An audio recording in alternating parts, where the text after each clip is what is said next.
சிவகங்கை மாவட்டம் சிங்கம்புணரி தாலுகா எஸ்புதூர் ஒன்றியம் அம்மன் செட்டிக்குறிச்சி முத்தாலம்மன் கோவில் பொட்டலில் மணப்பட்டி, செட்டிக்குறிச்சி, உத்தம்பட்டி உள்ளிட்ட 9 ஊர் கிராம மக்கள், இளைஞர்கள் முதல் பெரியவர்கள் வரை ஒன்று கூடி வைந்தானை அடிக்கும் நிகழ்ச்சி வெகு விமர்சையாக நடைபெற்றது.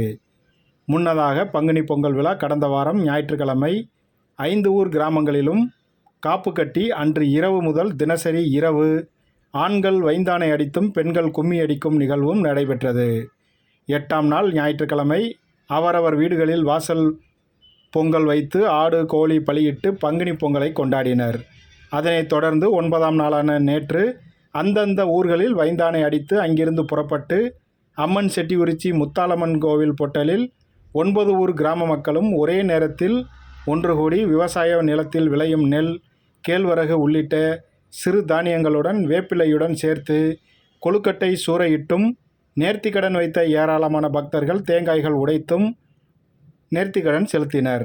அதனைத் தொடர்ந்து பல்வேறு வேடமிட்டு ஆட்டம் பாட்டத்துடன் அங்கு வந்த பக்தர்கள் வைந்தானை அடிப்பர். திடீரென ஒரே நேரத்தில் வைந்தானை குச்சிகளை ஒரு சேர வானத்தை நோக்கி எறிந்துவிட்டு அங்கிருந்து திரும்பி பார்க்காமல் ஓடிச் சென்று இச்சி கிணற்றுக்கு செல்வர். அங்கு தீர்த்தமாடி அவரவர் வீடுகளுக்கு சென்றனர். இந்த வைந்தானை குச்சிகள் யார் மீதும் விழாது, அப்படி விழுந்தால் அடுத்த ஆண்டு அந்த நபருக்கு கஷ்டமான சூழ்நிலை ஏற்படும் என்பது இந்த பகுதி மக்கள் நம்பிக்கை ஆகும்.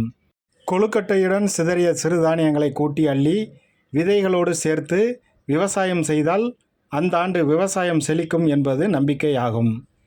இந்த பங்குனி பொங்கல் விழா பாரம்பரியமாக நடைபெற்று வருவது குறிப்பிடத்தக்கதாகும்.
மழை பெய்யுற மாதிரி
பழம்புரி அங்கே போயிட்டு ஒரு மாவட்ட தேர்தல் இங்கே